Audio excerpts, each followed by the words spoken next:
Fruits కోసం Reliance మార్ట్కి వెళ్తున్నాం. దానిలో ఈ లైటింగ్స్ అన్నీ చూసారా?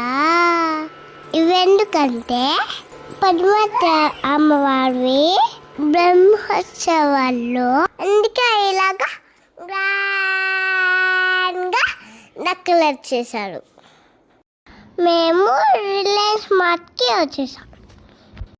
ఫ్రూట్స్ చూసారంటే మొత్తం బూచిలే అట్లానే పెట్టారు, ఏం క్లీన్ చేయరా.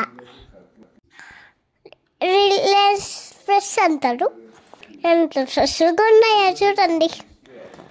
షాపింగ్ మధ్యలో ఈ బకెట్ ఒకటి.